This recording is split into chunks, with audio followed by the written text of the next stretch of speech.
Ó, vamos começar? Benefício da justiça gratuita.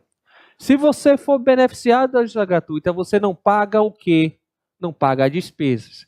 Mas, apesar de você ser beneficiário da justiça gratuita, tem três exceções, salvo aqui, ó, que mesmo sendo beneficiário da justiça gratuita, você irá pagar. Então, você é reclamante, beneficiário de justiça gratuita, deixa arquivar o processo, você não vai na primeira audiência, o processo arquiva. O juiz vai te condenar em custas. Você vai falar, mas eu sou beneficiário da justiça gratuita, pouco importa. O arquivamento, a primeira audiência e condenado em custas, você vai ter que pagar. Certo? A única custa processual que você paga é quando você deixa arquivar a primeira audiência por não comparecer nela. E se, professor, se você não pagar essas custas, o que acontece? Se você quiser entrar de novo com o processo, você só vai conseguir ajuizar de novo esse processo se pagar essas custas. E se não pagar, professor, quando eu receber esse segundo processo, eu vou extinguir sem julgamento do mérito. Então, beneficiário de justiça gratuita, deixou arquivar, condenado em custos. Tem que pagar as custas? Paga as custas e depois entra de novo com a ação. Ah, eu não paguei as custas. Qual a consequência? A segunda ação será extinta sem julgamento do mérito. Certo? Outra coisa, você é beneficiário de justiça gratuita e pediu a realização de perícia. No objeto da perícia você perdeu. Você pediu insalubridade, a perícia disse que você não tem insalubridade, o juiz indeferiu a insalubridade. Você perdeu? Perdeu. Quem tem que pagar o perito? A parte sucumbente no objeto da perícia. Mas se ele for beneficiário da justiça gratuita, vamos lá, gente. Se ele for beneficiário da justiça gratuita, o que é que eu vou fazer? Você perdeu, não perdeu? Tem que pagar o perito. Eu vou procurar dinheiro dentro do processo. Achei dinheiro dentro do processo, eu pego e pago o perito. Galera, preste atenção. Depois vão pedir intervalo, eu não vou dar. Certo? Por quê? Porque o intervalo não pode ser demorado nesse tempo e quando entrar ainda ficar. Então, deu o dedo, estou querendo o braço. Aí não dou mais nem um dedo. Beleza? Continuando. Então, perícia. Perícia. Tem que pagar o perito. Quem perdeu, paga. Perdeu o reclamante. O reclamante é beneficiário de justiça gratuita. Ok. Tem que pagar? Tem. Procura dinheiro dentro do processo para pagar. Não tem dinheiro dentro do processo. Procura em outro, vai em outra vara, procura processo aí, para ver se tem dinheiro em outra vara. Também não tem. Se não achar dinheiro dentro do processo e não achar em outro processo, quem vai pagar é a União. Certo? Esse mesmo entendimento aqui dos honorários periciais, você vai aplicar para quem?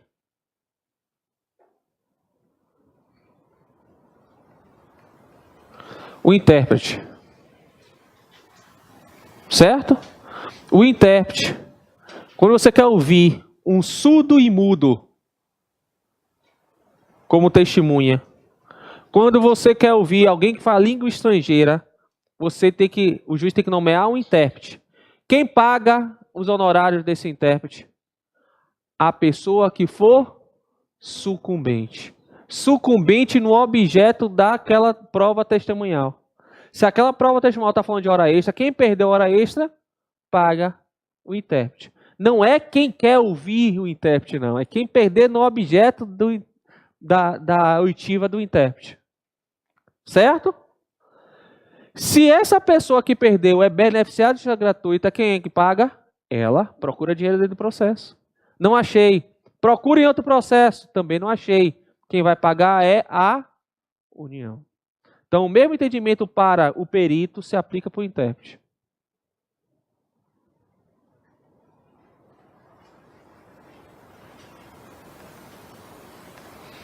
Mesmo entendimento. Tá certo? Continuando. Honorários. Quem perde, na parte que você perde, você paga o advogado da outra parte. Você pediu A e B. Você ganhou A. Quem vai pagar? O reclamado vai pagar o seu advogado em relação ao valor de A. Mas você perdeu B. Então você vai pagar, o reclamante vai pagar o advogado do reclamado em relação ao valor de B. A porcentagem de 5% a 15%. Aqui foi, você pediu 10 mil, ganhou 10 mil. Aí o juiz deferiu 10% de honorários. O reclamado tem que pagar o advogado do reclamante 10% de 10 mil. Você pediu hora extra, 5 mil. Vamos lá. Pediu 10 mil também. Foi indeferido a hora extra, não ganhou nada. Então eu vou ter que pagar também de 5% a 15% sobre esses 10 mil que eu perdi ao advogado do reclamado. Certo? Entenderam? Honorários, advocatícios, sucumbenciais, quem perde paga. Ok? Pois bem, se o reclamante perdeu e ele é beneficiado de justiça gratuita, quem vai pagar os honorários do advogado reclamado? Ele. Vou procurar dinheiro dentro do processo. Tem algum dinheiro dentro do processo? Se tiver dinheiro no processo, aqui tinha 10 mil. Eu podia pegar desses 10 mil para pagar a parte do advogado? Poderia, aquele 10 mil do adicional que ele ganhou, eu tiro uma parte, 10%, 15% e pago o advogado. Tem dinheiro. Ele é beneficiário, mas eu tenho dinheiro para pegar aqui no processo, para pagar. Beleza, não tem dinheiro no processo, procure outro. Achei dinheiro em outra parte, pega o dinheiro e paga o advogado. Não achei nem no processo, nem no outro. Não tem mais nenhum lugar dinheiro. Aí, por 2 anos, fica suspenso o seu crédito. Se você não me indicar onde tem dinheiro para pegar, depois de 2 anos, gera o quê? Calote. Ou seja, você vai ter um papelzinho bonito, já compre uma pasta bonita. Só para você juntar a certidão dos honorários, crédito que você tinha, que não conseguiu. Meu filho, se eu tivesse ganhando isso, depois de 10, 20 anos, você pega uma página de tamanho. Se eu tivesse recebido esse honorário, estava rico. Ou então você sai fazendo post. Nossa, no escritório. Só os honorários que você podia ter ganhado e não recebeu depois de 2 anos. Certo? Entenderam, meus amigos? Então, você é beneficiário da justiça gratuita, em regra, você não paga as custas. Em regra. Mas, você vai pagar as custas se deixar arquivar. Você vai pagar os honorários se não tiver dinheiro no processo nem no outro. Honorários advocatícios. Não é?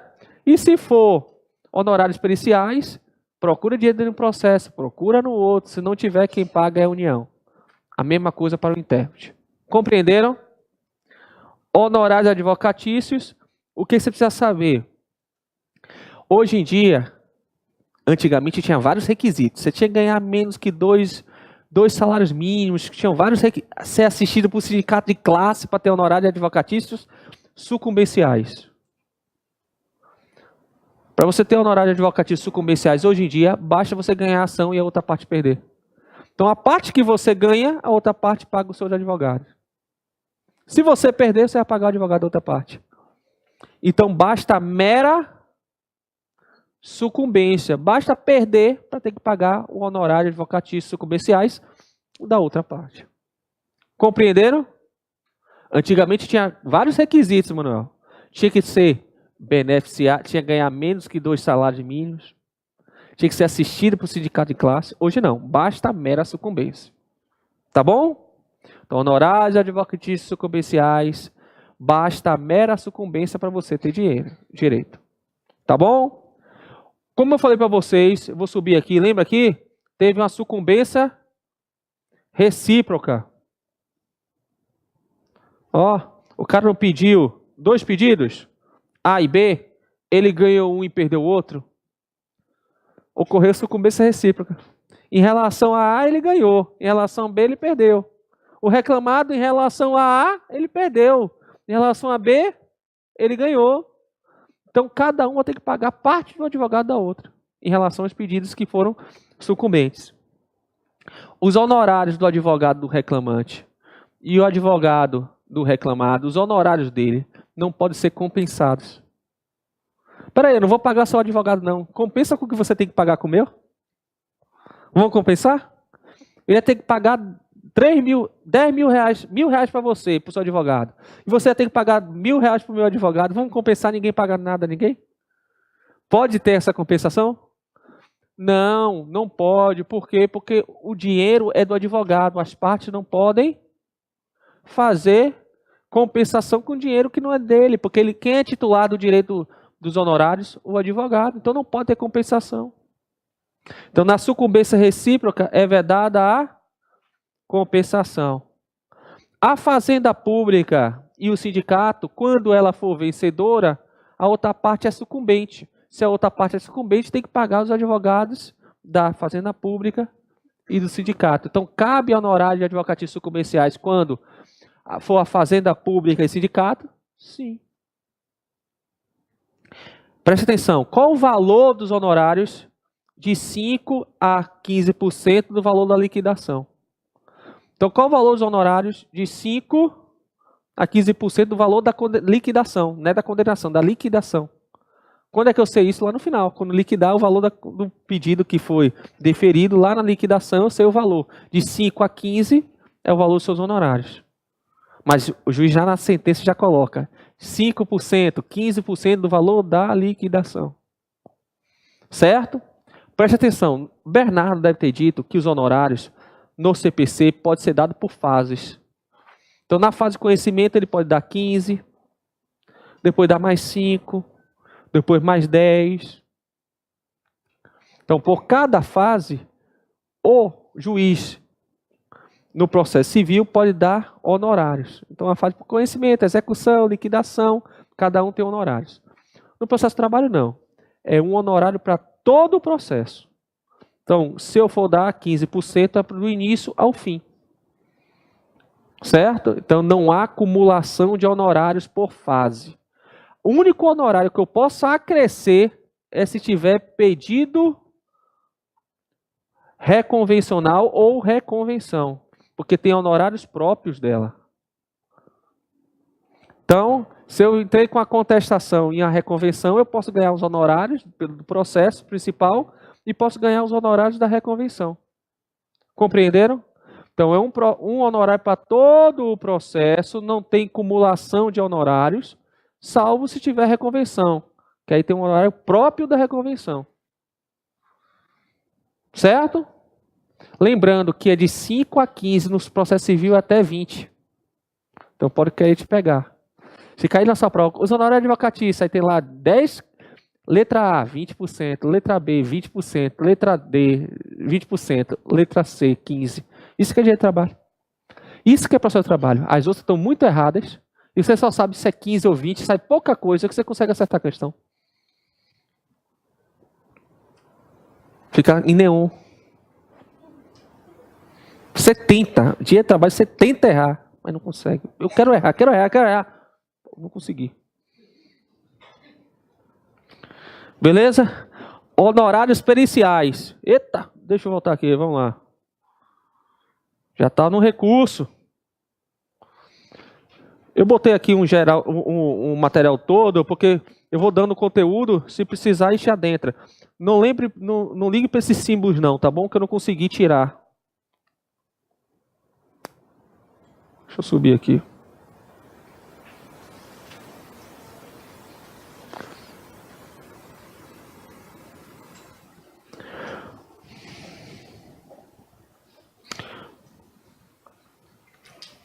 Honorários periciais.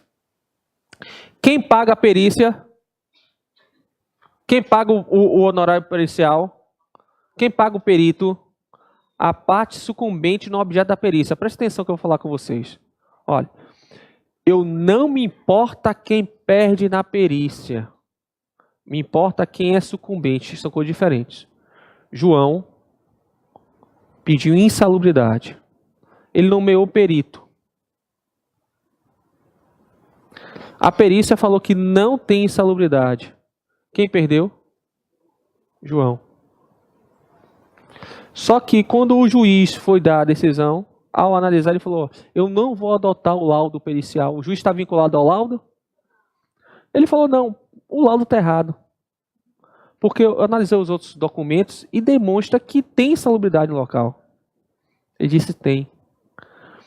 João, quem paga essa perícia agora? Quem paga esse perito? Quem é? Quem perdeu no objeto da perícia. Eu não falei quem perdeu na perícia. Eu falei no objeto da perícia. Qual é o objeto da perícia? Insalubridade. Ele ganhou ou perdeu? Ele ganhou. Então quem perdeu foi o reclamado. Quem vai pagar o perito? O reclamado. Então você olha muito o laudo. Não quero saber do laudo. Eu quero saber no objeto da perícia. O que a perícia analisou o quê? Insalubridade. No final, quem ganhou? Ganhou ou perdeu no objeto da perícia? Ah, foi deferido a insalubridade. Então, se deferiu, quem perdeu foi o reclamado, ele que paga. Foi indeferido. Tá bom, indeferiu, perdeu, reclamante, ele que paga. Compreenderam? Não olhe o laudo. O que me importa é o resultado final. Porque quem paga é o sucumbente, não no laudo, sucumbente no objeto da perícia. Certo? Beleza. Qual o valor dos honorários periciais? A reforma estabeleceu que vai ser adotado um valor máximo, de acordo com a resolução do CSJT. Tem criada essa resolução ainda? Não criaram ainda, certo? Mas a lei fala que o teto é o valor estabelecido pelo CSJT. Eu estabeleço R$10.000, porque eu uso do CNJ, não é do CSJT. Porque enquanto não veio o CSJT criar a resolução, eu uso uma similar, que é do CNJ. Então, qual o valor? Tem um limite máximo hoje em dia. Qual o valor normalmente? R$1.000. Certo? Hoje em dia eu não posso antecipar honorários. Porque quem paga os honorários? A parte sucumbente. E eu só sei que ela é sucumbente ou não no final do processo, porque pode ter vários recursos. Então, quem é que paga? A parte sucumbente no final do processo.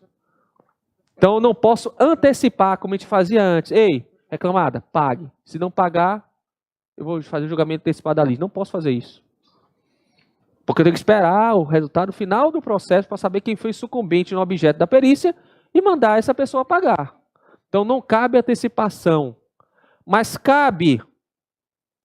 Então, não cabe adiantamento. Cabe parcelamento. A lei permite o parcelamento, mas proíbe o adiantamento.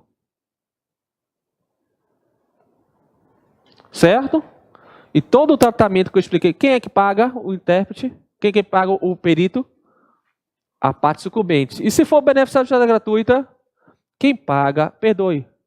Quem paga é quem? O sucumbente. E se esse sucumbente for beneficiado da justiça gratuita, ele paga. Eu vou procurar no processo se tem dinheiro. Ele pode ter perdido a insalubridade, mas ganhou hora extra. Tem dinheiro no processo, pega o dinheirinho e paga. Não perdeu tudo. Mas ele pode ter outro processo. Procura outro processo aí. Tem dinheiro lá, então pega e paga. Não tem dinheiro em nenhum lugar. Aí quem paga? A União. Esse mesmo entendimento se aplica para o intérprete. Beleza? Vamos lá. Meus amigos. Vamos lá. Olhe para cá. Quais são as espécies de recurso? Que horas são? 9 horas, não é isso? 8h40, show de bola, estou feliz da vida. É porque aqui sempre tem um horário antecipado, sempre digo para você, né? Aqui fica com 9h42. Aí por isso, agora são 8h42. Recurso. Quais são as modalidades de recurso no processo de trabalho? Teoria, eu estou falando de teoria geral do recurso, tá bom? Conceitos básicos de recurso, bem básicos. Quais são as espécies recursais? 2Rs, 2E e 3A, PR e resto. Que maluquice. Vamos lá.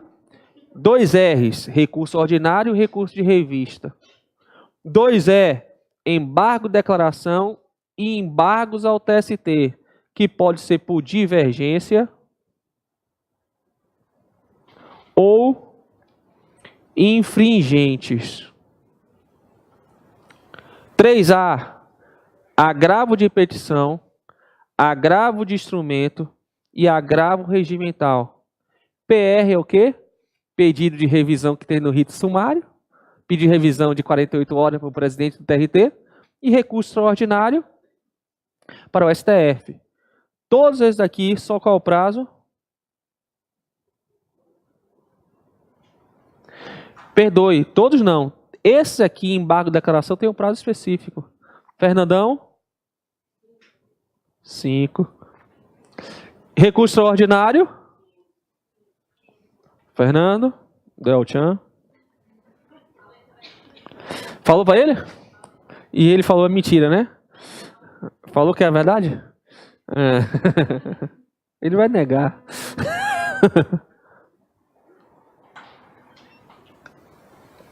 Tudo certo?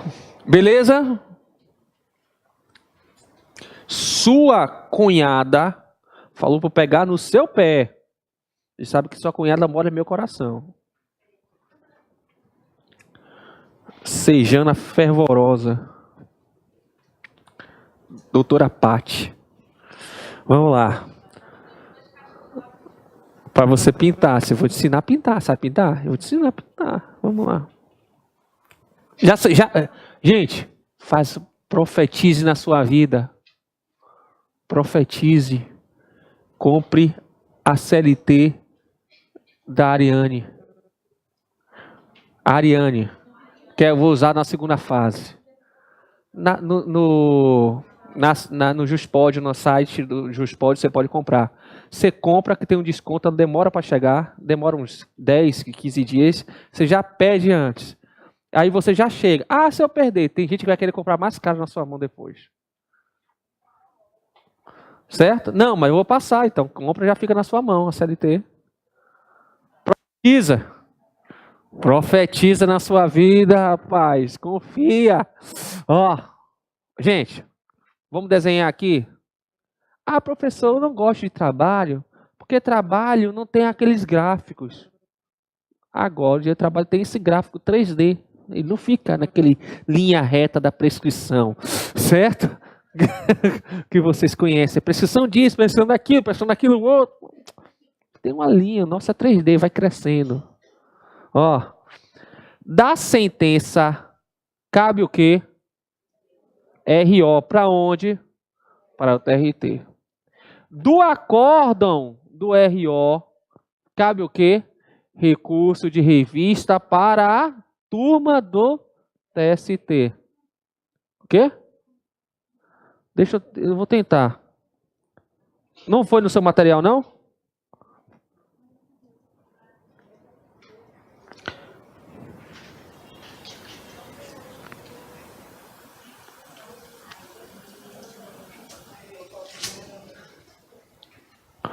Pronto. O recurso de revista. Se essa decisão do recurso de revista tiver divergência entre as turmas, divergência entre sessões, entre a sessão do TST, por exemplo, uma decisão no recurso de revista, o acordo do recurso de revista, fala que é A, mas SDI falou que era B. Ou então a outra turma falou que era C.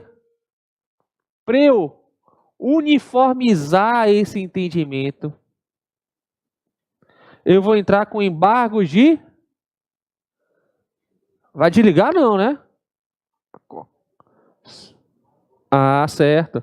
Então, meus amigos, se eu quiser uniformizar dentro do TST o entendimento, falou, olha, não pode ser que uma turma diga A, a outra C e a SDI B.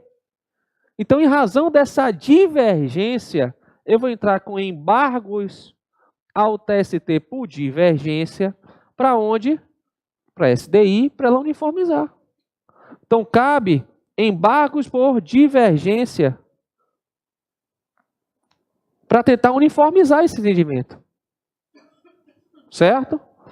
Como uma decisão do recurso de revista ou a decisão do embargo do TST, se violar a Constituição, a gente cabe o quê? Recurso extraordinário para o STF. Professor, mas eu estou vendo um pontinho vermelho aqui. Quer dizer isso? Eu falei que embargo de divergência, o embargos ao TST, pode ser por divergência ou infringentes. O divergente eu expliquei. Pode ser que o Banco do Brasil entrou em greve. Entrou em greve, tem que solucionar. Como é que eu vou solucionar? Com dissídio coletivo. De competência de quem? Do TST, porque é nacional. Não é do TRT. Só tem Banco do Brasil aqui? Tem no Brasil todo, né? Então, se eu solucionar aquela greve, tem que ser o dissídio, tem que ir para o TST. Então, quando a competência originária for do TST, dissídio coletivo de competência originária do TST, e a decisão for não unânime, porque aqui vai dar um acórdão. O dissídio coletivo tem um acórdão chamado de sentença normativa. Apesar de ser chamada de sentença normativa, ela é decidida pelo tribunal. Então tem que todo mundo decidir de forma conjunta. Chama de sentença, mas é um acórdão. Né? Então aqueles desembargadores, aqueles ministros, ao decidir, se tiver uma divergência, a decisão não foi unânime. Se for unânime, não cabe embargos infringentes. Mas se tiver alguém que decida contrário, 3 falaram que sim e 1 falou que não. Então a decisão não foi unânime. Então cabe o quê? Cabe a decisão dessa turma aqui, para onde? Para SDC, para uniformizar. Sessão de dissídio coletivo. Porque esses embargos ao TST foram infringentes. Compreenderam a diferença? Embargos infringentes é só de dissídio coletivo, de competência originária de tribunal, quando a decisão não for unânime, porque eu quero uniformizar, mando para onde? Para SDC, sessão de dissídio coletivo, para uniformizar. Mas, se a decisão de uma turma, um acordo no recurso de revista, um acordo com o recurso, começou lá embaixo, foi subindo, acordo no recurso de revista, aquela decisão for contrária a outra turma, para uniformizar, mando para SDI, para uniformizar, chamado embargo de divergência, porque há divergência entre as turmas. Conseguiram compreender? Esses são os recursos. Falta alguns que eu vou falar para vocês. Se chegar na execução, transitou todo, passou todos os recursos, transitou em julgado. Chega e tem uma sentença na execução. Da sentença acaba o quê? Na execução não é RO, é agravo de... Na execução, agravo de petição. Na execução, agravo de petição. Então, o cara não sabia nada de trabalho. Aí você vai fazer 10 questões lá e falar, teve uma sentença na execução. Embargou, penhorou, execução. Qual o recurso que cabe ter, né? Agravo de petição. Professor, sai da prova, o cara fala assim, professor, agravo de petição, lembrei do senhor. Eu falei, pô, na execução, agravo de petição. Vamos lá. Então, da sentença acaba o quê? Agravo de petição para o TRT. O acórdão do agravo de petição, cabe o quê? Recurso de revista para a turma do TST. Da mesma forma, se a decisão nessa execução for contraditória entre as turmas para uniformizar, cabe o quê? Embargos ao TST por divergência. E, se violar a Constituição, recurso extraordinário. Difícil isso? Não. Eu vou falar mais além. Vou mostrar aqui outra coisa para você. Professor, preste atenção. Da sentença, vou botar outra cor, preta. Da sentença, cabe o quê? Depende, professor. Estou falando na fase de conhecimento ou da execução. conhecimento. Da fase de conhecimento cabe o quê? RO. Para quem? É o juiz que recebe. Se foi eu que dei a decisão, sou eu que recebo.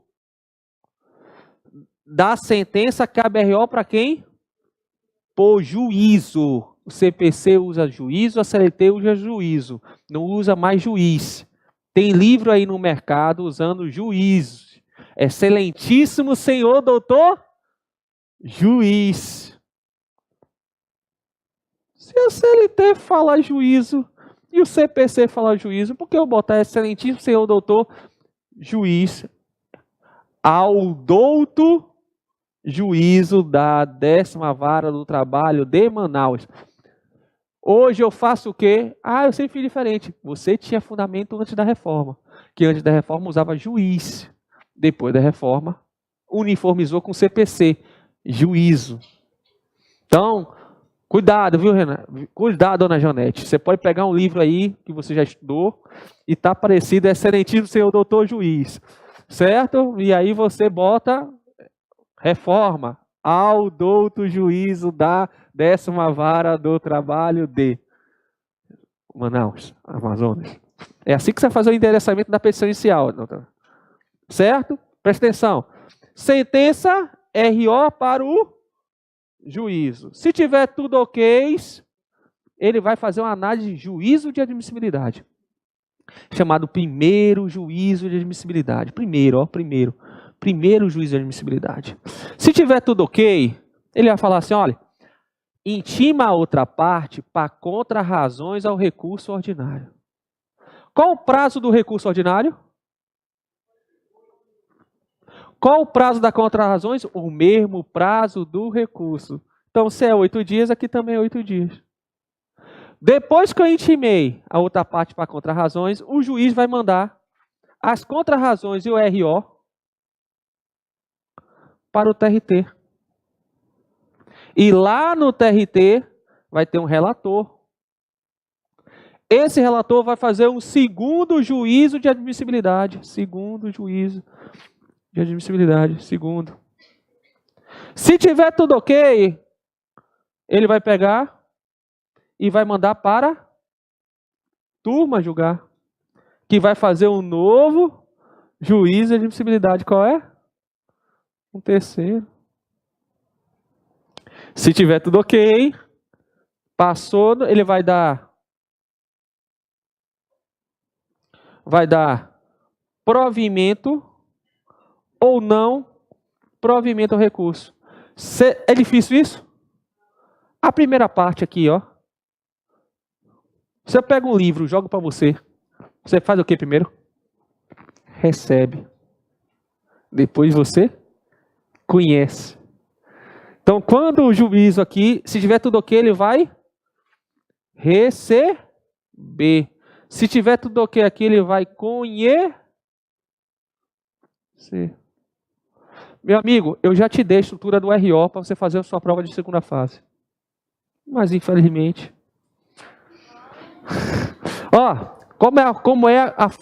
alguns de penal falam folhinha, a capa, eu chamo de folha de rosto. A folha de rosto, você fala assim, como é? Diante do exposto, requer que receba o recurso ordinário, intime a outra parte para contra-razões, no prazo de 8 dias, nos termos do artigo 900 da CLT, e posteriormente remeta ao egrégio Tribunal Regional do Trabalho. Aí lá no final do recurso ordinário, na folha de razões, diante do exposto, requer que conheça do recurso ordinário, não é? E dê provimento ao recurso. Aí tem outras siglas lá na hora que eu te ensino. Pai, mãe, CAP, tem toda uma regra mnemônica que você decora com o esqueleto. Mas só nesse desenho você acerta. Por que eu estou falando isso? Que agora que eu vou tentar complicar um pouquinho. Se o juiz, ele pegar, vamos imaginar que você entrou no 9º dia. Está intempestivo? Está intempestivo. Não está intempestivo. O juiz foi lá e trancou o seu recurso. Porque é intempestivo, tinha que ser no 8º dia, entrou no 9º. Se trancar o recurso, qual a medida que cabe para eu destrancar o recurso? Agravo de instrumento. CPC, agravo de instrumento, cabe decisão interlocutória. No processo de trabalho, as decisões interlocutórias são irrecorríveis de imediato. O agravo de instrumento no processo de trabalho serve para quê?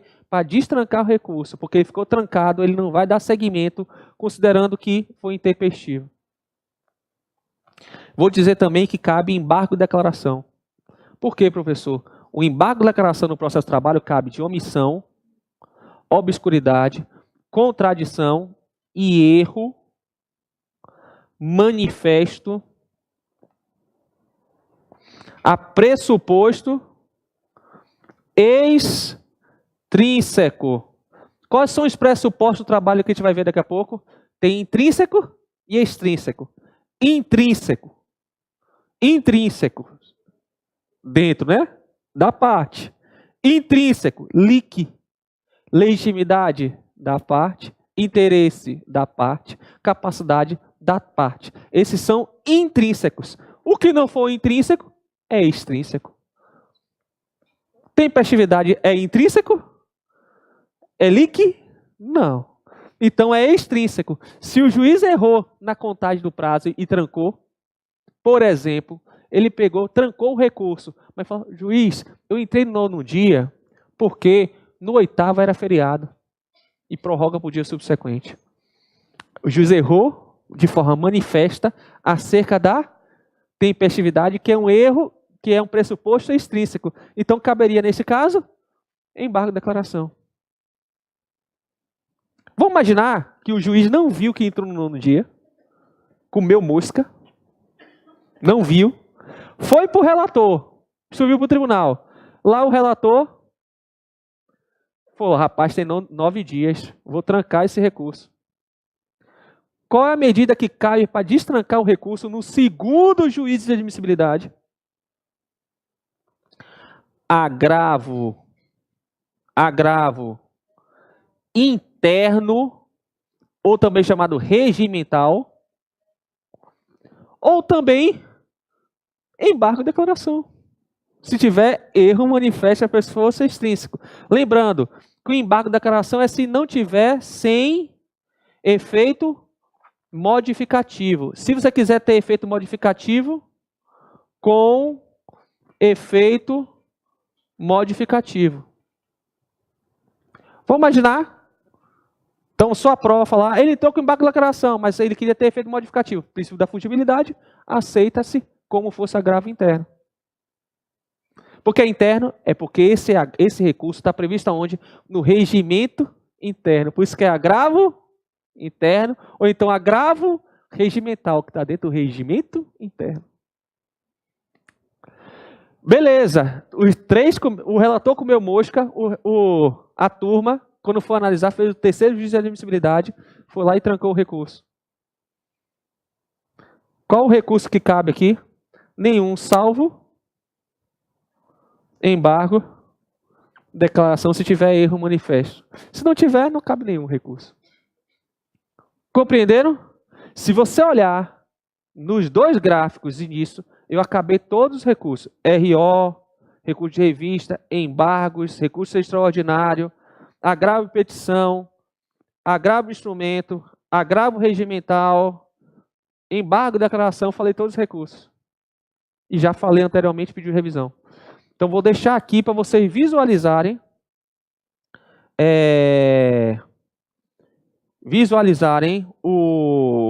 as hipóteses de todos os recursos.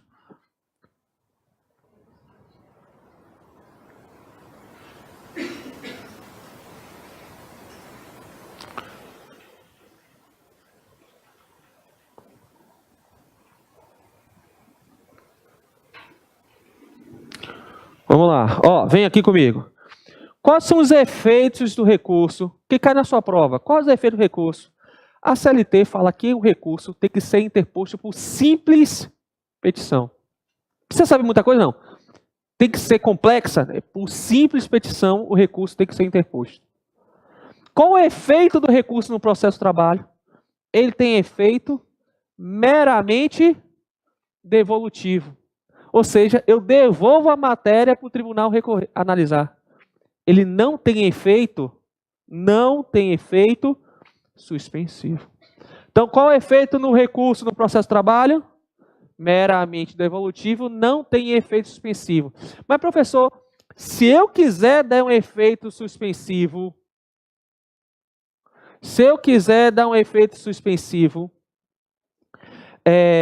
o que eu posso fazer? Preste atenção. Olhe para mim, estão olhando?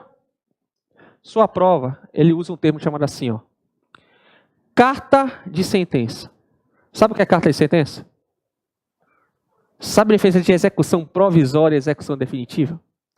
Na execução provisória, não transitou em julgado ainda, mas eu quero até a constrição do bem. Até eu segurar o bem. Eu não posso vender. Então, eu tenho uma sentença. Essa sentença não tem efeito suspensivo, eu já posso querer executar. Mas vou executar de forma provisória. Eu vou até onde? Até a penhora. Segura. Segura, não larga não. Vende, não pode vender não, tem que segurar. A execução provisória, definitiva. Então, quando tiver efeito meramente devolutivo, não ter efeito suspensivo, permite execução provisória. E a execução provisória vai até onde? Até segurar o bem, até a construção do bem. Não pode ter alienação, não posso vender o bem. Certo? Como é que eu faço essa execução provisória? Através de uma carta de sentença. Atualmente já no próprios autos. Como era antigamente, o PJE está fenômeno, né? Você está lá bonitinho, você pode... O recurso subiu com todo o processo, mas você consegue executar aqui embaixo. Qual o local que você executa o processo? Preste atenção. Você entra com o processo na fase de conhecimento, quem julga é João. Lá na vara dividido. Fase de conhecimento e execução. Fase de conhecimento, João. Execução, doutor Eduardo. Do Eduardo Mesquita. Ele fica com a execução, eu fico com conhecimento. Eu conheço o processo, dou a minha decisão, tenho recurso. Quando volta a execução, volta onde? Executa no tribunal? Não, executa na minha vara. Local onde você entrou com o processo. O local, o foro competente para execução é o mesmo da fase de conhecimento.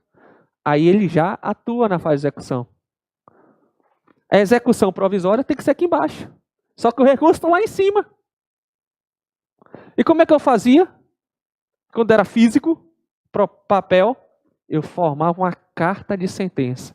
Eu tirava a cópia dos autos principais para executar aqui embaixo, já quando o processo ia subir. O processo estava lá em cima, eu tirava a cópia para executar aqui embaixo. Execução provisória. Então, sua prova não fala execução provisória. Normalmente, ele usa o termo carta de sentença. Carta de sentença é típica das execuções provisórias. Porque o recurso subia e eu tinha que ter um papel aqui para executar. Só que o PJE hoje não precisa, né? Qualquer um pode ter acesso a... Não precisa tirar cópia. Certo? Mas a sua prova ainda continua usando na questão. Foi na carta de sentença, você lembrou? Execução provisória. Quando você vê carta de sentença, você bota logo, execução provisória. E pensa como fosse uma execução provisória. Fica com o doutor Eduardo, o recurso sobe para o tribunal e ela começa a executar até onde? Até a construção do bem. Vai penhora, não pode vender. Não entendi muito a vinculação.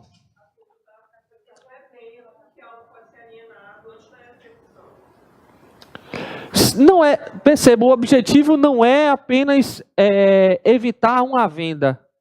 É já resguardar. Eu entendi a sua lógica de falar de uma espécie cautelar, né? Quando não é efeito satisfativo, você tem que verificar se tem efeito satisfativo. Esse caso não é efeito satisfativo. O objetivo é você vai até onde a lei permite, que é segurar o bem. Pronto. Beleza?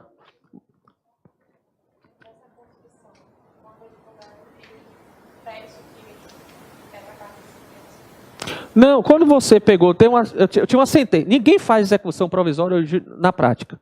Na prática não faz. Mas eu dei uma sentença. Ela não tem efeito suspensivo. Eu posso já executar provisoriamente? Posso.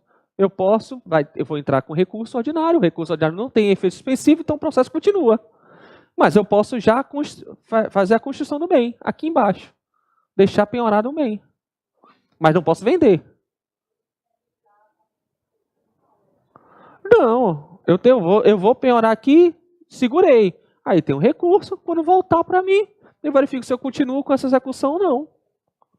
Mas na prática ninguém faz execução provisória, só estou falando teoricamente. Cai muita questão de segunda fase e primeira fase também, quando ele usa carta de sentença para você lembrar que é uma execução provisória. E a execução provisória vai até onde? Até a construção de bem, não pode vender.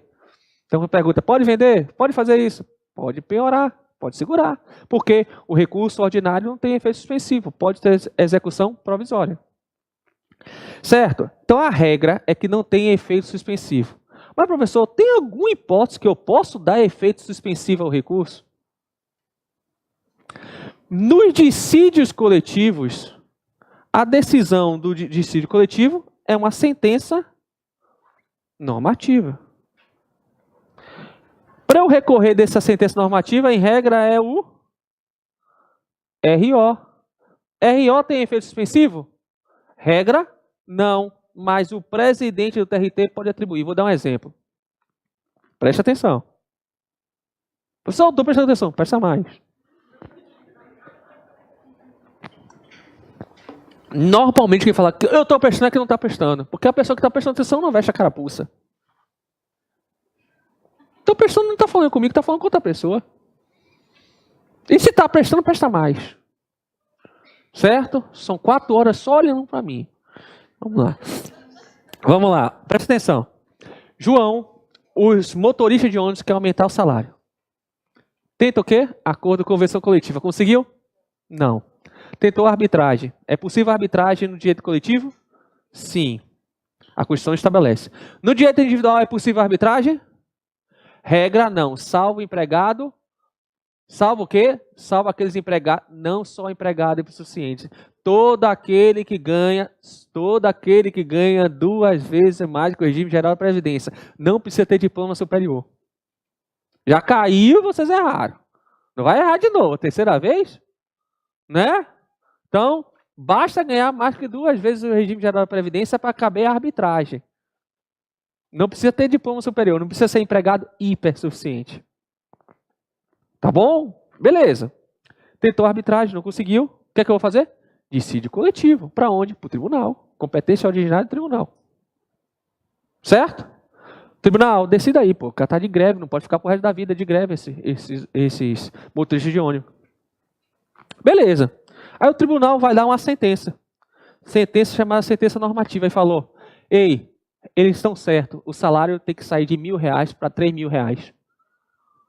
Aí os caras ficaram doidos. Não, para aí, deixa eu recorrer, deixa eu ir para o TST discutir esse valor que não é 3.000, tem que ser 1.000. Tá bom, o RO não tem efeito suspensivo. Se não tem efeito suspensivo, o que é que você vai fazer? O sindicato dos motoristas vão no outro dia, na primeira vara do trabalho, vai na vara e fala assim, juiz, tem uma sentença normativa que está com recurso, mas esse recurso não tem efeito suspensivo. Então, eu quero uma ação, eu vou entrar com ação de cumprimento. Qual é a ação que eu utilizo para cumprir uma sentença normativa? Para cumprir um acordo coletivo? Para cumprir uma convenção coletiva? Para cumprir sentença normativa, acordo ou convenção coletiva, é ação de cumprimento. Juiz de primeiro grau, faça cumprir aí. Ele falou que não é para ser 1.000, não. Ele não está me pagando 1.000, tem que ser 3.000. Quero o salário de ser 3.000 amanhã. Até que tenha um recurso no TST, eu vou passar anos e anos pagando 3.000. Aí, tempos depois, o TST falou, não, é 1.000. Como é que restitui esse dinheiro? Dinheiro na mão é vendaval. Gastei, devolvo quando eu puder. Então, por isso que no dissídio coletivo, o RO, o presidente do tribunal, pode dar efeito suspensivo. Fala assim, olha, é R$3.000. E quando for interposto o recurso ordinário, ele falou assim, olha, esse recurso ordinário vai ter efeito suspensivo. Deixa o TST decidir. Enquanto isso, não pode pagar para eles ainda não.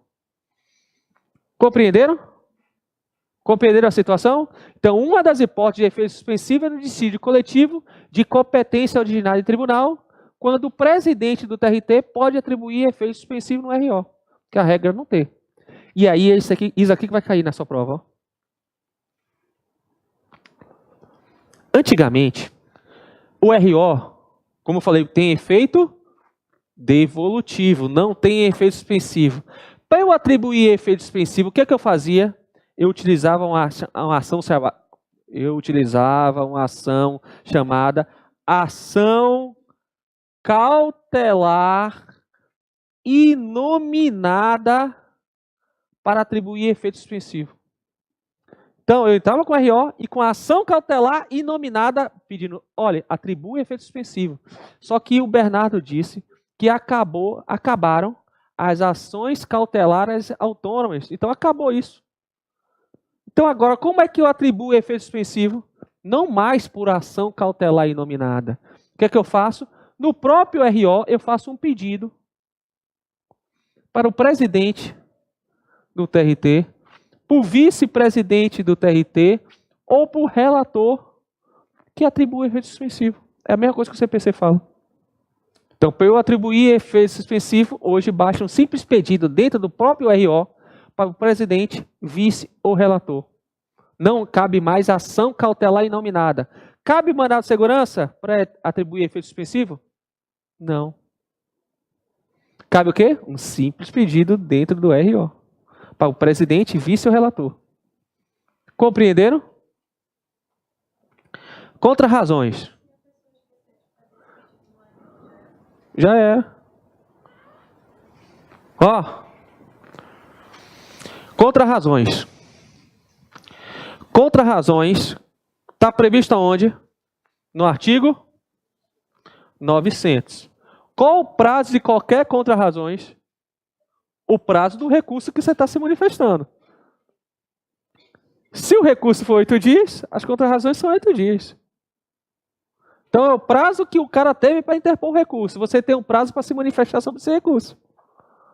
Então o prazo das contra-razões é o mesmo prazo do recurso. Aí tem aquele desenhozinho aqui que a gente já fez, mas não está atualizado, está antigo. É o juiz. Que faz o juiz de admissibilidade, se tiver tudo ok, ele vai intimar a outra parte para contra-razões ao recurso ordinário. Tá bom? Outra coisa que eu vou falar com vocês. Lembra que é a teoria geral do recurso? Alguns temas que eu estou falando com vocês. Alguns. Ó, presta atenção. Recurso de revista, recurso adesivo. Tem previsão na CLT recurso adesivo? Primeiro, recurso adesivo é recurso? Não. Recurso adesivo é um modo de eu interpor o recurso. Ah, vou interpor o recurso adesivo, não me diz nada. Que tipo de recurso? É recurso ordinário adesivo? É recurso de revista adesivo? Adesivo é um modo de interpor. É como essa sala tivesse duas portas de entrada, e você poderia entrar com recurso ordinário no tempo certo, ou nas contra-razões apresentar um recurso ordinário adesivo. Você esqueceu, você não quis interpor naquele prazo e entrou por outro caminho. O recurso ordinário adesivo é um outro caminho de interpor o meu recurso. Então, ele é interposto de forma adesiva. Recurso adesivo não é um recurso, é uma espécie de recurso, mas um modo de interpor o recurso de outra forma. Compreenderam? Entenderam o que é recurso adesivo? É um outro modo, em outro momento, de interpor aquele mesmo recurso que você poderia ter interposto antes. Certo? Recurso adesivo não é recurso. Não é espécie de recurso. É um modo de interpor. Compreenderam? Beleza. A CLT não tem previsão expressa de recurso adesivo. A gente tem que usar o quê? Bernardo, CPC. O CPC fala que cabe recurso adesivo no artigo 927, de quê?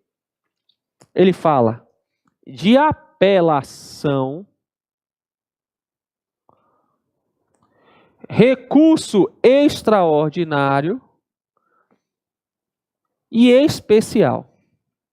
Se você parar e pensar um minuto só, não precisa dois não, no processo de trabalho, a apelação é chamada de quê? RO, na fase de conhecimento, na fase de execução, agravo e petição. Os recursos extraordinário e recurso especial são recursos de natureza extraordinária. E quais são os recursos de natureza extraordinária no processo de trabalho? Recurso de revista. O que é extraordinário para o TST ou para o STF? Recurso de revista, embargos ao TST e recurso extraordinário. Então, a gente deriva das hipóteses do CPC, acerta na prova de Bernardo e acerta em trabalho. Você acerta nos dois. Né? Você entende um e passa para o outro. A CLT não tem previsão expressa, mas tem uma súmula que traz as hipóteses. Qual é? Súmula 283 do TST. Que traz que cabe de RO, agravo e petição, recurso de revista, embargo do TST. Eu estou acrescendo o recurso extraordinário porque está previsto aonde? No artigo 927. Esses aqui estão aonde? Na súmula. Compreenderam? Eu falei, recurso extraordinário e recurso de especial são recursos que são para o STF ou para o STJ. São recursos que têm natureza extraordinária. Quais são os recursos típicos do processo de trabalho de natureza extraordinária? Ou seja, que é além do TRT, recurso de revista para o TST, embargos ao TST e recurso extraordinário. Então, quais são os recursos de natureza extraordinária no âmbito trabalhista? Recurso de revista, embargos ao TST e recurso extraordinário. Compreenderam? Sim ou não? Professor, eu não gostava tanto do processo de trabalho. Agora estou gostando. Amém. Quais são os requisitos para eu entrar com recurso de forma adesiva? Quais são os... Porque não é toda hora que eu posso entrar com recurso adesivo. Primeiro, tem que ser agravo e petição, recurso ordinário, recurso extraordinário, embargos a TST ou recurso de revista. Tem que ser uma dessas 5 hipóteses. Além disso, quais são os requisitos? Tem que ter sucumbência recíproca. E o empregador e o recorrente não interpôs o recurso principal. Vou desenhar para vocês. E observar os pressupostos de admissibilidade do recurso principal. Olhe para cá. João entrou com a reclamação pedindo hora extra e 13º. A sentença disse que ele tem direito a hora extra. João entrou contra a empresa Alfa. Certo? João, ele ganhou hora extra, que era R$10.000, e perdeu o 13º, que era R$1.000. Beleza? João, não satisfeito, guloso, entrou com o recurso ordinário e falou: "Eipa, eu quero discutir o 13º, porque a hora extra eu ganhei. Eu ganhei hora extra na sentença. Vou recorrer porque eu perdi o 13º. Ele jogou improcedente e aqui jogou procedente. Procedente, beleza, ganhei. Não vou recorrer. Mas vou recorrer da parte que eu perdi. Vou recorrer 13º. Tô certo? Alfa não tinha recorrido dessas horas extras. Porque ele falou: vou pagar essas horas extras. Não vou fazer nada. Vou pagar. Mas João foi lá guloso e recorreu de 1.000. Aí a Alfa falou: meu amigo, eu não tinha recorrido das horas extras, ia pagar 10.000. Mas já que ele recorreu, o juiz vai ter que fazer o quê? O juiz vai fazer o quê? Me intimar para apresentar contrarrazões. E no prazo das contrarrazões, eu posso apresentar recurso ordinário adesivo. E aí, agora, eu vou falar da hora extra. Eu nem ia nem falar, eu nem interpus o recurso principal. Eu fiquei quieto.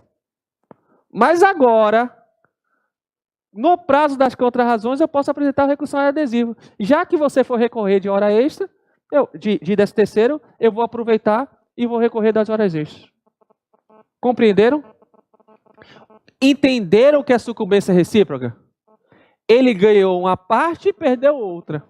Então, sucumbência recíproca, o recurso ordinário adesivo só cabe se tiver sucumbência recíproca. Se João tivesse ganhado hora extra desse terceiro, ele não tinha nem o que recorrer. Se ele tivesse perdido hora extra desse terceiro, tivesse recorrido dos dois, não cabia recurso ordinário adesivo, porque a outra parte não tinha o que falar. Compreenderam? Então, só cabe recurso ordinário, só cabe recurso adesivo se tiver sucumbência recíproca. Além disso, o cara deixou de interpor o recurso no momento adequado. Vamos imaginar que alfa tivesse interposto o recurso ordinário no 9º dia. Aí o juiz falou, epa, tá errado.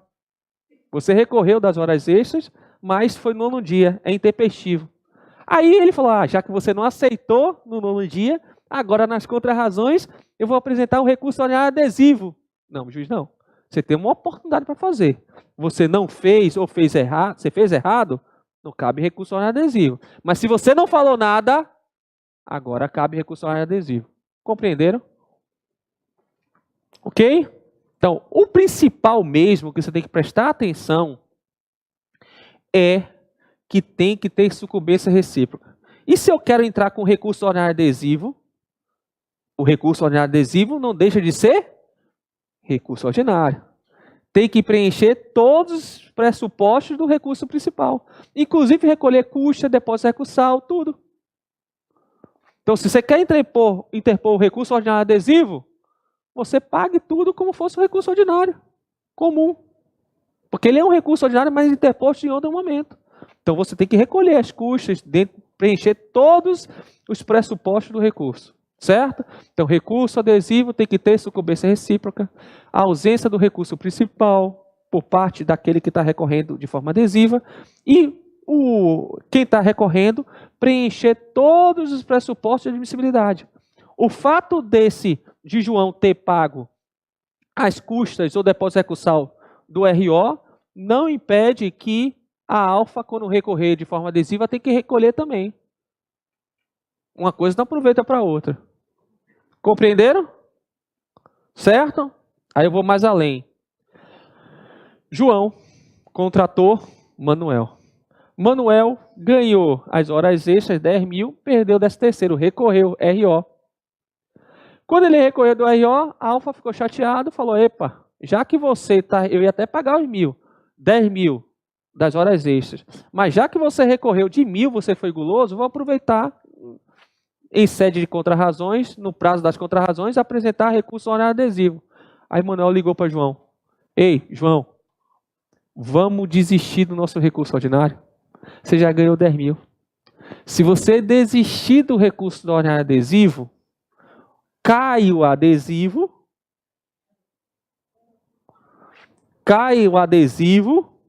e por via de consequência, cai o ordinário, você desistiu, por consequência, o adesivo cai também.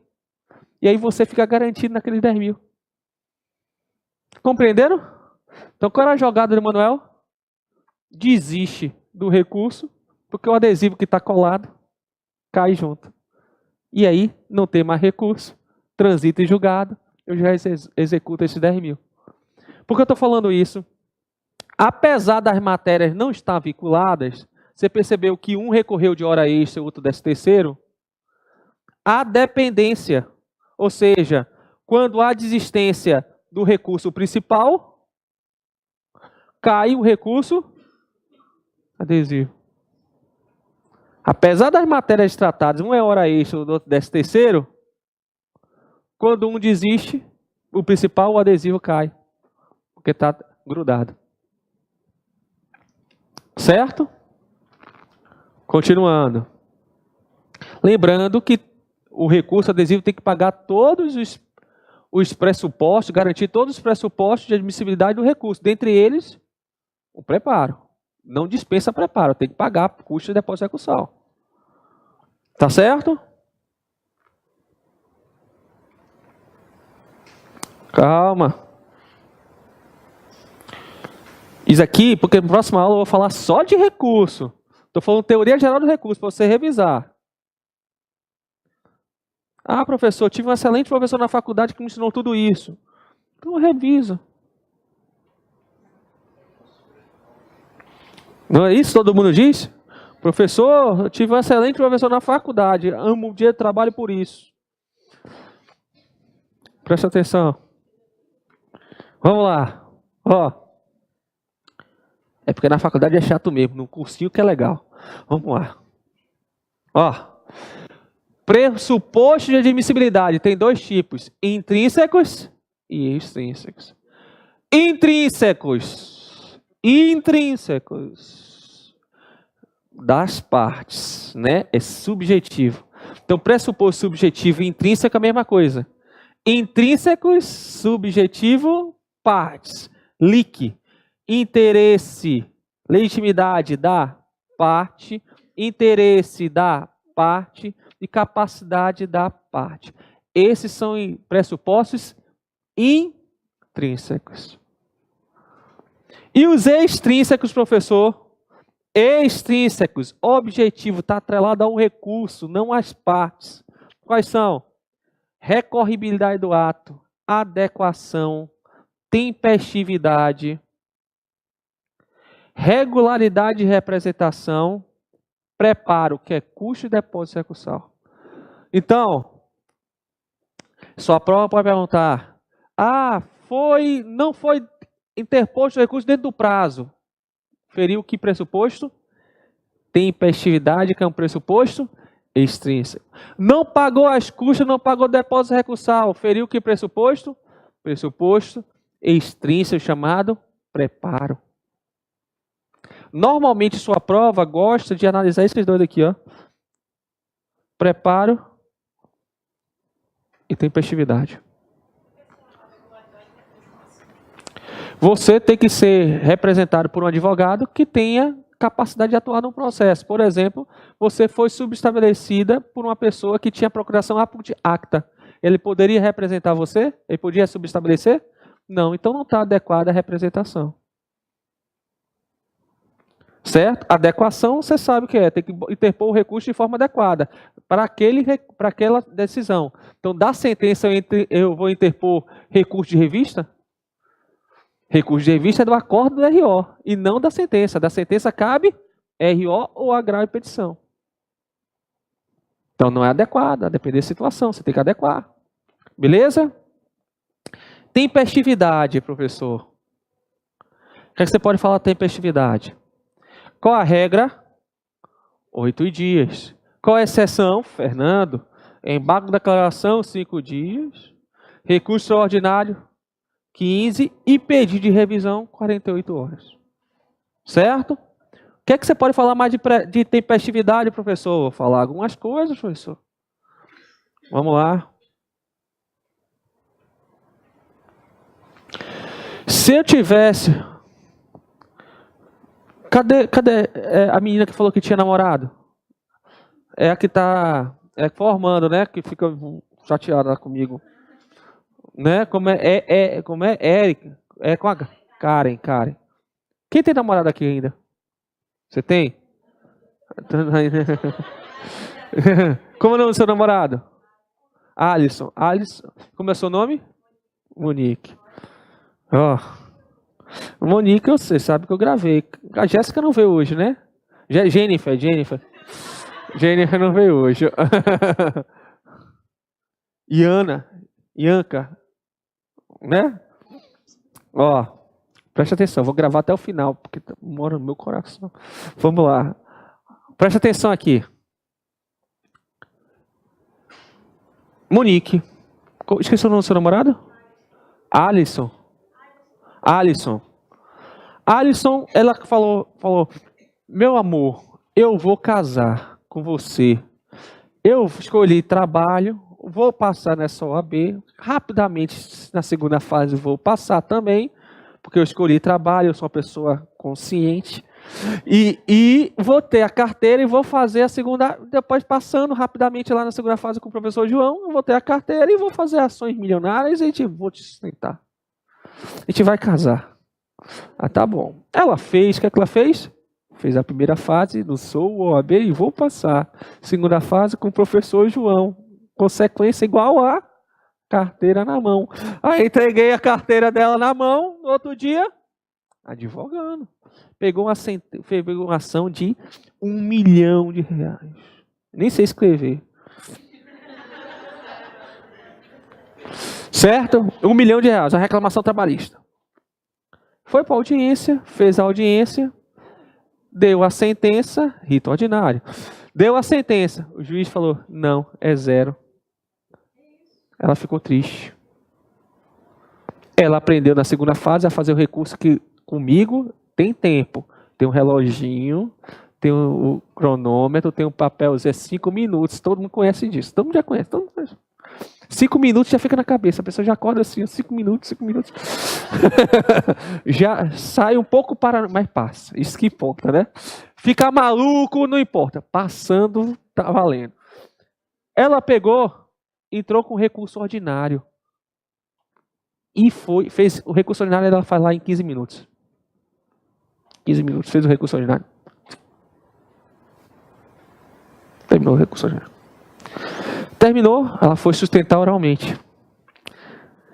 Quando ela foi sustentar oralmente, ela viu que o relator está dizendo justamente ao contrário da decisão dela, do recurso ordinário dela. Então ela viu, pô, vou perder esse negócio. E a turma foi de acordo com o relator. Então ela ouviu a decisão do relator e viu a decisão da turma. Teve um acórdão do RO. Do acórdão do RO cabe o quê? Recurso de revista. Ela aprendeu a fazer o recurso de revista em 20 minutos lá. Seja, mora no coração. 20 minutos.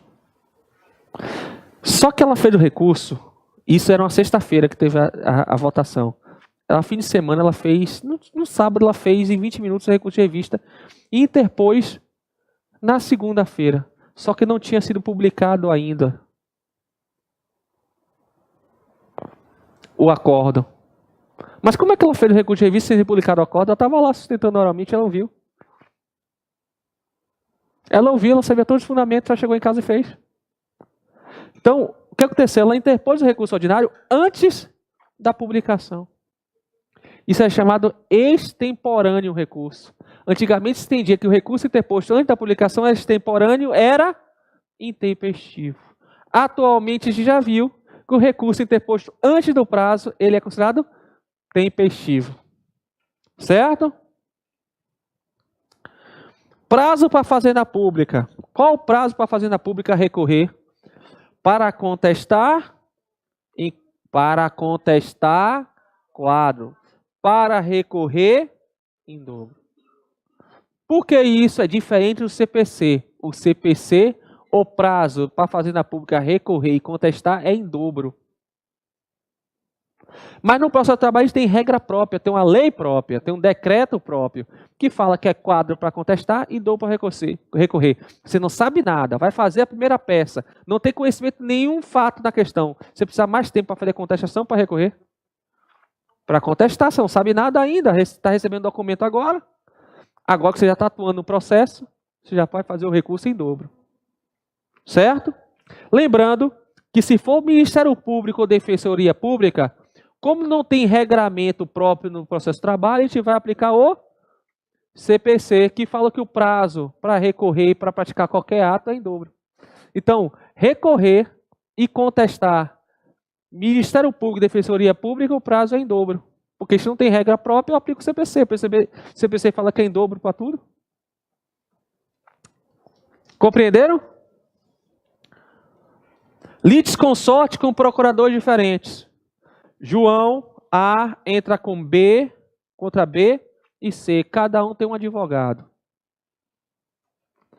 Qual o prazo para B e C recorrer? O prazo é em dobro ou é prazo simples? O CPC, antigamente, falava que procuradores distintos, litisconsorte com procuradores distintos, o prazo era em dobro. Aí, atualmente, o CPC pegou e mudou essa regra. Falou que o prazo é simples. O processo de trabalho já dizia isso há muito tempo. Ele falava o quê? Olha, No processo do trabalho, não se aplica o prazo em dobro para procuradores litisconsorte com procurador distinto, porque fere o princípio da celeridade processual. Isso está na OJ 310 do TST. Ok? Então, aplica prazo em dobro no processo de trabalho? Não se aplica prazo em dobro se tiver procurador litisconsorte com procurador distinto. Nem no processo de trabalho e nem no CPC. Professor, eu vou acertar sua aula, eu acerto trabalho, processo de trabalho, civil, condicional, administrativo, ética, empresarial. Já passou. Se assistir minha aula, já passou. Vamos lá. Observação. Observação. Monique passou, se inscreveu no Sou OAB e vou passar. Logo, passou. Vai fazer, ela é Sejana. Sejana, aprovação na certa. Foi aprovada. Não é, Monique? Amém. Aí ela passou na segunda fase, recebeu a carteirinha. De quem que entregou a carteirinha? Professor João, isso. Recebeu a carteirinha da minha mão. Entreguei lá. Beleza. Ela foi fazer uma reclamação trabalhista. Fez a reclamação trabalhista, teve a sentença. Mas quando saiu a sentença, ela não estava aqui, estava em Salvador. Salvador. Só que ela tinha perdido. Não foi deferido o que ela queria. Ela tentou mandar, estava sem o token. Não conseguiu mandar pela internet. O que é que ela fez? Sentou rapidinho, 15 minutos. RO. Sejana. Fez 15 minutos, imprimiu, fax, facsímile. Mandou por fax. Qual é o prazo que ela teria da sentença? 8 dias. Ela não aguentou. Ela não aguentou. Ela no terceiro dia ela já fez o recurso lá, tomando água de coco, comendo acarajé, na praia. 3 dias e depois o recurso, mas mandou por facsímile. A lei fala, vamos lá, vamos imaginar que aqui foi no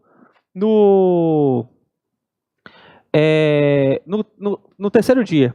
Aí a lei fala, se você mandar por fax, você tem que apresentar os originais. Os originais são contados, tem que ser entregue em 5 dias. 5 dias de onde? Da data que ela interpôs o recurso, pelo fax, ou do término do prazo do recurso?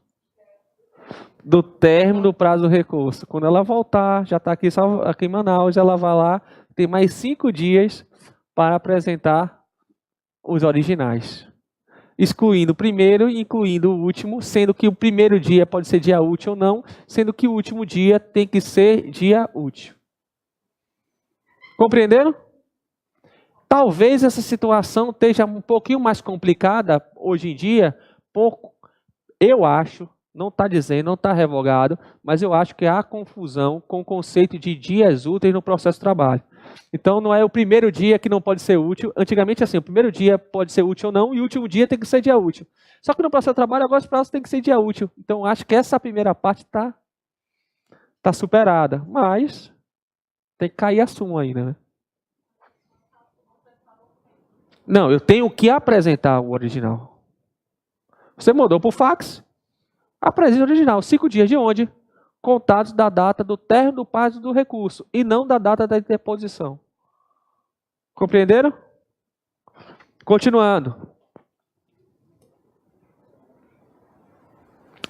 Preparo. Preparo é composto de quê? Depósito recursal e custos. Certo? O depósito recursal, qual é o objetivo do depósito recursal? Objetivo: garantia do juízo. Eu quero que no final do processo todo o dinheiro já está garantido lá. Se eu ganhar, já está reservado. Então, gente, presta atenção. Toda vez que eu recorro, eu boto um dinheirinho lá. Para quê? Para garantir o juízo. Que no final do meu recurso, toda a minha execução, todo o valor da condenação está lá. Então, o objetivo é garantir o Depósito recursal tem como finalidade garantir o juízo. Quem é que garante o juízo? Reclamado. Reclamante nunca garante o juízo. Eu, reclamante, estou pedindo 100 mil. Para eu recorrer, eu tenho que botar dinheiro lá para no final, se eu ganhar, me pagar mesmo? Então, não tem lógica. Quem garante o juízo é reclamado. Reclamante não tem que depositar o dinheiro, porque se no final da ação ele ganhar, ele tirar o dinheiro dele, que ele foi depositando. Quem garante o juízo é reclamado. Então, o depósito recursal não é recolhido por reclamante, mas só por reclamado. Porque tem que garantir o juízo. Depósito recursal é para garantir o juízo. E reclamado que garante o juízo, e não o reclamante. Então, quem paga depósito recursal é só o reclamado. Reclamado. Reclamante não faz depósito recursal. E perceba, só tem que garantir juízo se a condenação for em dinheiro. Se for uma condenação em obrigação de fazer, não tem que garantir em dinheiro, não tem que botar dinheiro. É obrigação de fazer. Mas se eu tiver que uma condenação em dinheiro, condenação em 100 mil, eu tenho que ir garantindo o juízo. Mas se eu falar obrigação de reintegrar, eu não tenho que garantir o juízo. Então, é só em obrigar condenações em pecúnia e quando quem estiver recorrendo for o reclamado. Reclamante não garante o juízo, não faz depósito recursal. Reclamante faz, eventualmente, pagamento de custas. Mas depósito recursal, não.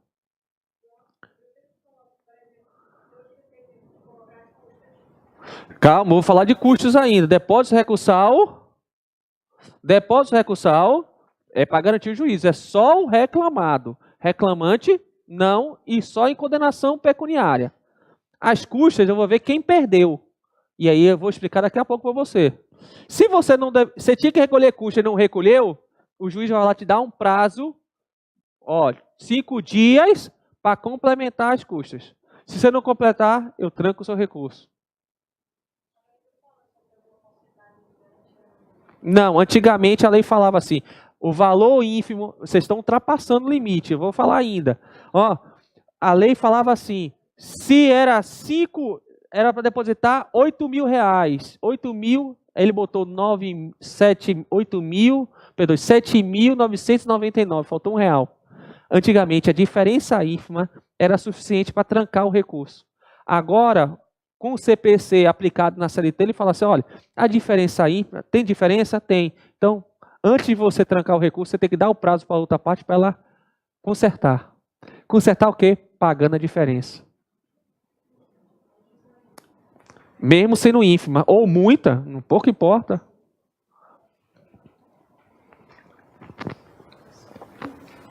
Pergunta. Essa condenação é pecúnia. Eu acho, não tenho certeza, mas eu acho que eu já fiz uma questão de trabalho, perguntava essa condenação se era possível o depósito recursal ser feito através de nota promissória, alguma coisa, ele puxou coisa lá do direito federal, e aí eu não sei. A gente vai estudar, vamos lá. Você perguntou depósito recursal? O depósito recursal pode ser em dinheiro, ou você usar hoje com a reforma, você usar carta de fiança bancária ou seguro garantia. A reforma disse que é uma forma de você garantir o juízo, duas formas novas, é seguro garantia e fiança bancária. Veio com a reforma, não foi de direito empresarial, está lá na CLT. São duas coisas novas que eu vou explicar para vocês. Certo? Isso veio com a reforma. Beleza? Tudo bem? Dá para continuar? Vamos lá. Cabimento. Quais são os recursos que eu tenho que fazer depósito recursal? Recurso ordinário, recurso de revista, embargos ao TST, recurso extraordinário e agravo de instrumento. Sendo que o agravo de instrumento, eu recolho 50% do recurso trancado. Eu vou explicar isso cada um. Então, se o RO foi trancado e eu quero destrancar, eu vou entrar com agravo de instrumento, não é isso? Esse instrumento é 50% do depósito recursal do RO. Se o RO fosse 9 mil, depósito recursal, o agravo de instrumento seria 4.500. É a metade do depósito recursal do recurso que está trancado, que eu quero destrancar. Certo? Qual é que não cabe? Qual é que não tem depósito recursal? Agravo de petição, já está na execução, já está garantido o juízo, não tem por que garantir mais. Já está garantido o juízo, já foi piorado bem. Embargo de declaração, não modifica nada, é só obscuridade, contradição. E agravo interno está dentro do mesmo tribunal. Então, agravo interno, regimental, embargo de declaração e agravo de petição, não tem que recolher depósito recursal. Certo? Perceba, eu vou confirmar, esses valores eu acho que foram alterados. Está 9.800 e alguma coisa. Não está mais esse valor. Tá bom? É porque como a aula foi desenrolando, eu fui adiantando o assunto. E aí eu tenho que atualizar essa parte para vocês. Tá bom? Eu vou mandar para você tudo bonitinho. Tá certo? Mas só para eu ganhar tempo. Dá 9.000 alguma coisa, 9.800 e alguma coisa. Mais ou menos isso. Presta atenção. Meu amigo, já vai? O que aconteceu? Entendi. Melhoras. Melhoras, Sejana.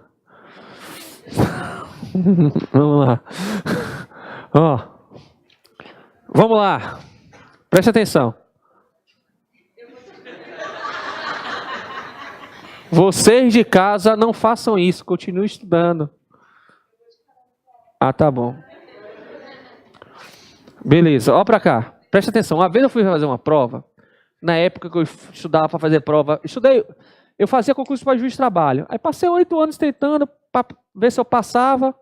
Chegava na ponta e perdia. Ponta e perdia. Ponta e perdia. Aí eu falei, poxa, tô ficando para trás. Tô ficando velho. Tô ficando velho.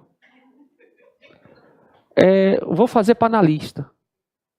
Aí eu viajei para Fortaleza para fazer para analista. Aí uma das perguntas que tinha lá era assim: qual o valor do depósito recursal do recurso de revista? Aí não tinha número. Falei, pô, eu sei o valor, mas qual o número? O RO é como se fosse X. O recurso de revista, embargo do TST e recurso extraordinário é 2 vezes o valor do RO. Tem 2 vezes o X. Então, toda vez que aumentar o valor do depósito recursal, aumenta o depósito recursal dos demais, que é 2 vezes. Se for 9.000, o RO, o recurso de revista, quando estiver recorrendo, 18. Né? Certo? Ok? O quê? Não, todo ano ele traz uma tabela. Edita-se uma tabela do TST dizendo o valor de depósito recursal. Mas sempre é o dobro. RO é um valor X e o recurso de revista, embargo do TST, recurso ordinário na ação rescisória é sempre o dobro do valor do RO. Ok? E o agravo de instrumento é 50% do valor que está retido no recurso que eu quero destrancar. Rapidinho.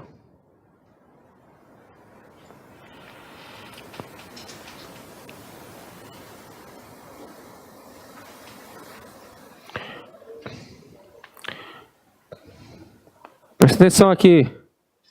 Ó, presta atenção. Que está acabando. Estão cansados? Eu também, mas eu quero que você passe. Ó.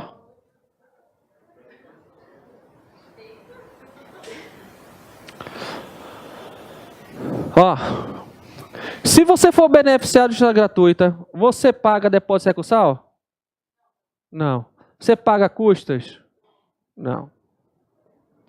Litigância de má-fé. Quando você tem litigância de má-fé, você é beneficiário de justiça gratuita, você paga a multa de litigância de má-fé? Ou melhor, vamos lá. Você quer recorrer. ao recorrer, você tem que depositar depósito recursal e custas. Tem que depositar a multa para conseguir recorrer? Vamos lá. No CPC, tem que recolher para eu conseguir recorrer. Na CLT, não é pressuposto de admissibilidade recursal depósito de multa de litigância de má-fé. Compreenderam? Então, eu vou recorrer, eu pago custo e depósito recursal. Mas também fui condenado de litigância de má-fé. Tem que pagar para conseguir recorrer? No CPC, eu tenho que pagar para conseguir recorrer. No processo de trabalho, não. Porque não é um pressuposto do recurso no processo de trabalho pagamento dessa multa de litigância de má-fé. Mas sim, custo de depósito recursal. Certo? Vamos lá. Qual o prazo para eu recolher? Qual o prazo para eu recolher o depósito recursal? Qual é? O prazo final do recurso. Se eu interpor, lembra que eu falei para vocês? Tem 8 dias. Se eu interpor no terceiro dia, quando é que eu tenho que pagar as custas? No final do prazo do recurso. Salvo se for agravo de instrumento. Salvo se for agravo de instrumento. Porque o agravo de instrumento tem que ser no mesmo dia da interposição do recurso.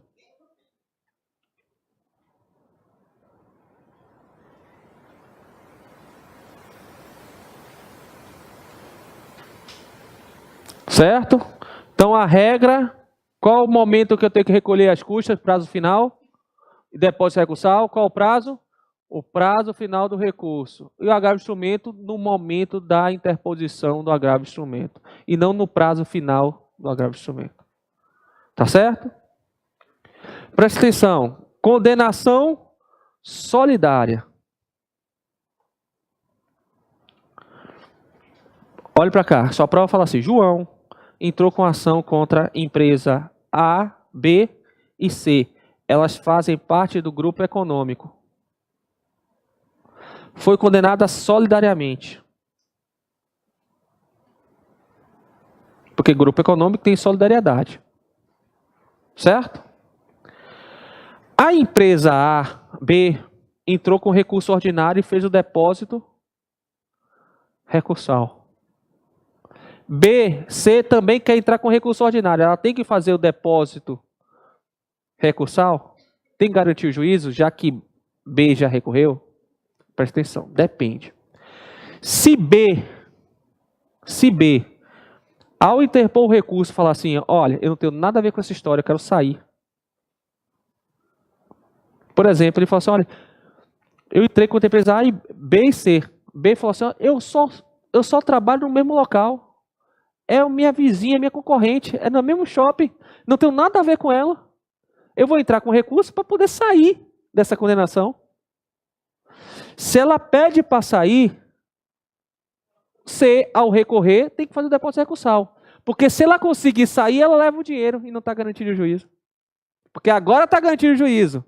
Mas agora está garantido o juízo. B garantiu o juízo. Mas se ela sair, ela leva o dinheiro. Então, se ela pedir para sair, C terá que fazer o depósito recursal.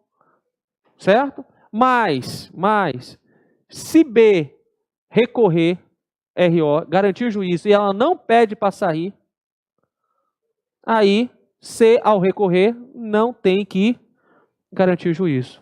Compreenderam? Se aquele primeiro que recorreu pediu para sair, o segundo tem que garantir o juízo. Se o primeiro que recorreu contesta o conteúdo da decisão, não pede para sair, se o segundo não precisa depositar se tiver condenação solidária, porque um já garantiu o juízo pelo outro. Conseguiram compreender? Quem é isento de pagar depósito recursal? Beneficiário da justiça gratuita, entidade filantrópica, recuperação judicial, falência, MPT, fazenda pública que não desenvolve atividade econômica, ente público externo e herança adjacente. Presta atenção que isso aí já caiu na prova, cai de novo. Quem é que não vai pagar depósito recursal? Beneficiário de justiça gratuita. Quem mais? Entidade filantrópica, não é entidade sem fins lucrativos. Entidade filantrópica. Quem mais? Falência, mas agora também recuperação judicial. Antigamente era só falência, agora é recuperação judicial também. MPT, Fazenda Pública, ente público externo e herança jacente. Mas tem algumas pessoas que só pagam a metade. Quem é que paga a metade? Entidade sem fins lucrativos, não é entidade filantrópica. Entidade filantrópica não paga nada. Ele só paga agora, entidade sem fins lucrativos paga a metade. Empregador doméstico, paga metade do depósito recursal. Microempresa, empresa de pequeno porte e microempreendedor individual. Certo? Recapitulando, quem é que não paga? Beneficiário da justiça gratuita, filantrópica, falência, recuperação judicial, Ministério Público, Fazenda Pública não desenvolve atividade econômica, e aí herança jacente e ente público externo. Quem paga metade? Entidades sem fins lucrativos, empregador doméstico, microempresa, empresa de pequeno porte e MEI. Certo? Custas. Para finalizar, quem é que paga as custas? Quem perder. Qual o valor das custas? 2%. Mas quem é que paga as custas? Quem for sucumbente. Quem for vencido. E como é que eu sei quem é vencido? Presta atenção. Ó. O reclamante só é vencido se ele perder tudo. O reclamado, ele é vencido se perder, se ganhar, se ele perder tudo ou parte. Então, se a decisão for julgamento totalmente improcedente, quem perdeu foi o reclamante. Se ele for recorrer, tem que pagar as custas. Se o reclamante pediu A, B, C, D, E, perdeu em 7, ganhou em 1, quem tem que pagar as custas? Se ele tiver recorrer, ele não vai pagar as custas, porque ele não é vencido. Porque ele ganhou alguma coisa. Se ele ganhou alguma coisa, quem perdeu foi o reclamado. Então, quando ele recorre, ele não paga as custas. Só quem paga é quem for vencido. Certo? Então, se for julgado parcialmente o procedente ou totalmente o procedente, quem perdeu foi o reclamado. E o reclamante não paga as custas, quem vai ter que pagar as custas é o reclamado ao final. Então, o reclamante só é vencido se não ganhar nada. E o reclamado se perder alguma coisa. Tá certo? Vamos fazer assim? Como eu sei que vai adentrar em muita coisa, na próxima aula eu falo de custas e continuo com os recursos. Tá bom? Olha, para vocês, um grande abraço, um forte abraço. Até a próxima.